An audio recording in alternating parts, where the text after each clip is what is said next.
आज आप लोग को इसलिए बुलाना पड़ा कि हम लोग के राज्य में अब तो रक्षा मंत्री का भी एक पद मिला है और अब कहीं ज़्यादा उनका दायित्व भी बढ़ गया है कि राज्य में भाजपा नेता विधायकों का रक्षा का भी एक सवाल उठ गया। आए दिन हम लोग अभी देख रहे हैं जहाँ जहाँ समीक्षा बैठक हो रही है भारतीय जनता पार्टी का, वहाँ इस प्रकार की स्थितियाँ उत्पन्न हो रही हैं कि कानून व्यवस्था भी अब उसमें एक बड़ा सवाल बन के खड़ा हो गया। जो मीडिया में जो रिपोर्टें आई, चाहे वो दुमका का हो या देवघर का हो, ये बड़ा विभत्स रूप लिया है।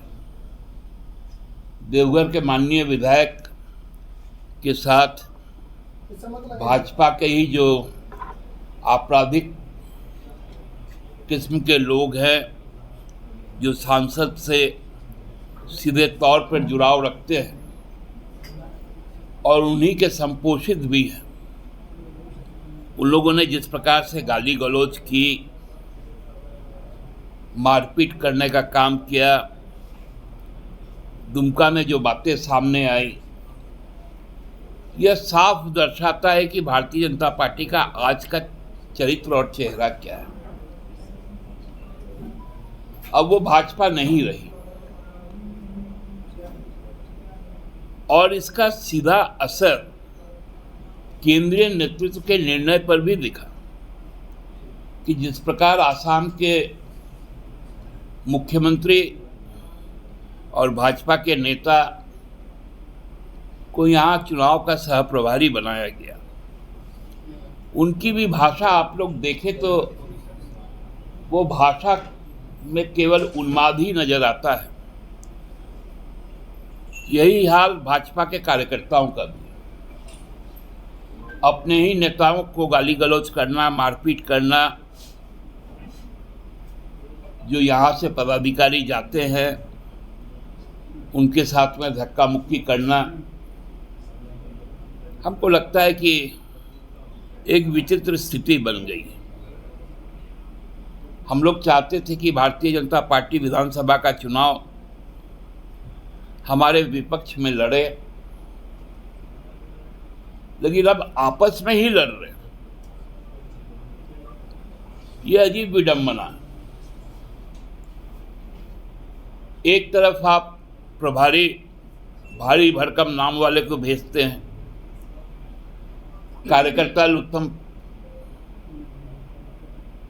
जूता करते रहते हैं, ये कौन सा तरीका है। और बाबूलाल जी प्रदेश के अध्यक्ष, हर समीक्षा बैठक में वो क्यों नहीं पहुंच रहे। दुमका में तो बातें आई कि दुमका का चुनाव प्रधानमंत्री जी ने हारने का काम किया। उन पत्रकारों को कहा कि यहां मैं नहीं हारी हूं, यहां मोदी जी हारे हैं। अब जब भाजपा के ही लोग इस बात को कह रहे हैं कि मोदी जी की हार हुई, जीते हुए सीट में भी उनके विधायक सुरक्षित नहीं हैं,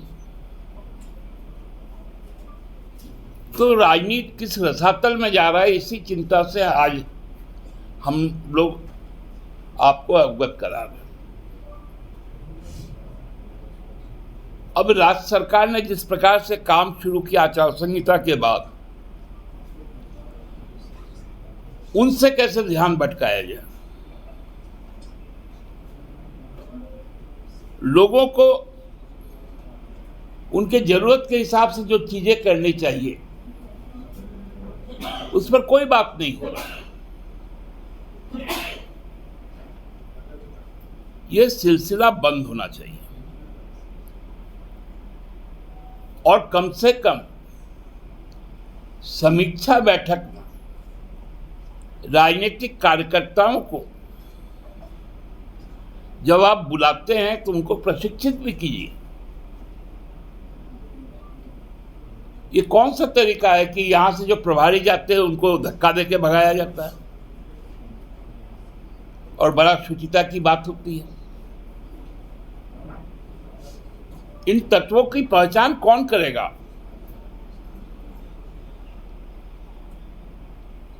बिहार से आकर लगातार चौथी बार जीतते हैं निशिकांत जी, और झारखंड के मूलवासियों को पीटने का काम कर रहे हैं। भागलपुर से गुंडे भेजे जा रहे हैं, उत्तर प्रदेश से गुंडे मंगवाए जा रहे हैं। ये हम नहीं कह रहे हैं, ये उनके जो दलित विधायक हैं नारायण दास जी, उन्होंने कहा है।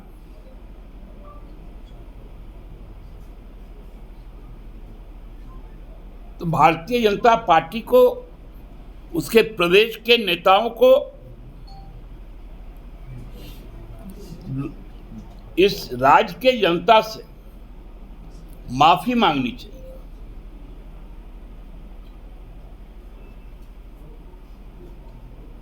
ये परिपाटी सही नहीं है, इससे राजनीतिक माहौल खराब होगा। और जब चुनाव में कार्यकर्ता आपस में जब संवाद करेंगे, उस समय भी इस तरह का हिंसक रूप होगा।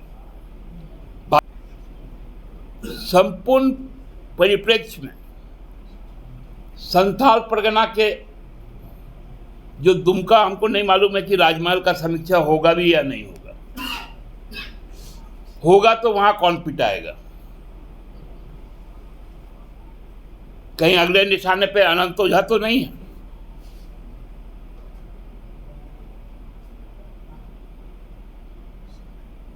तो ये बड़ा, क्योंकि सभी हमारे मित्र हैं, इसलिए मैं चिंतित हूं। अब बताइए, आदित्य साहू जी यहां से गए, उनको धक्का दे दिया।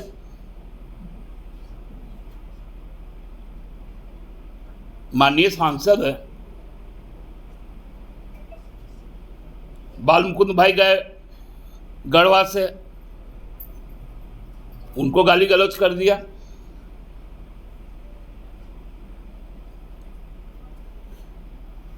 अब यहां से कोई जाएगा राजमहल का समीक्षा में, मालूम चला गाड़ी से गया, उधर से एम्बुलेंस से आया।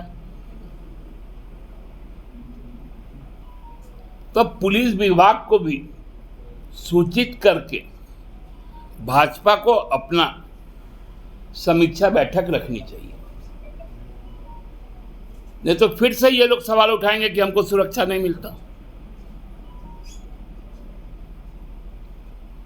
और नारायण दास जी को पूरे घटनाक्रम को विधानसभा के अध्यक्ष को जानकारी में देनी चाहिए, उनके संज्ञान में लाना चाहिए, क्योंकि वो उनके अभिभावक हैं।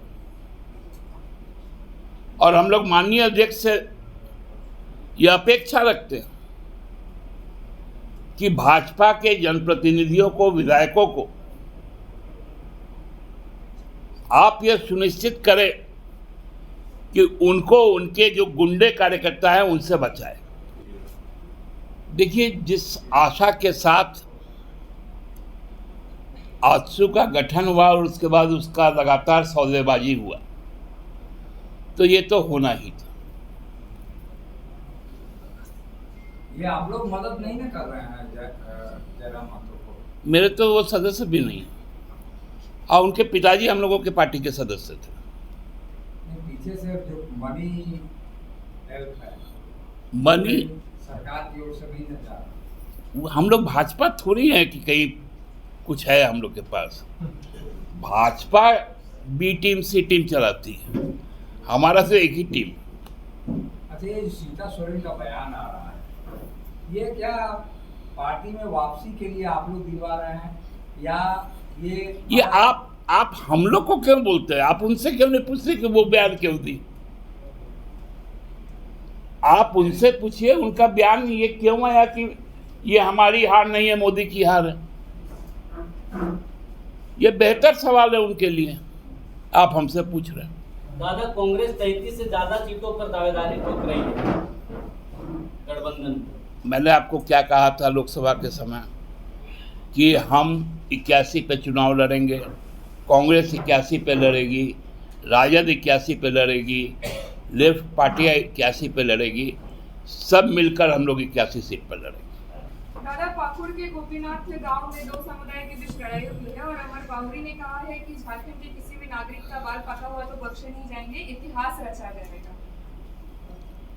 धमकी भरा वो हेमंत बिश्व शर्मा का भाषा बोलना बंद करे, नहीं तो उनको चंदन क्यारी में जनता सबक सिखाएगी।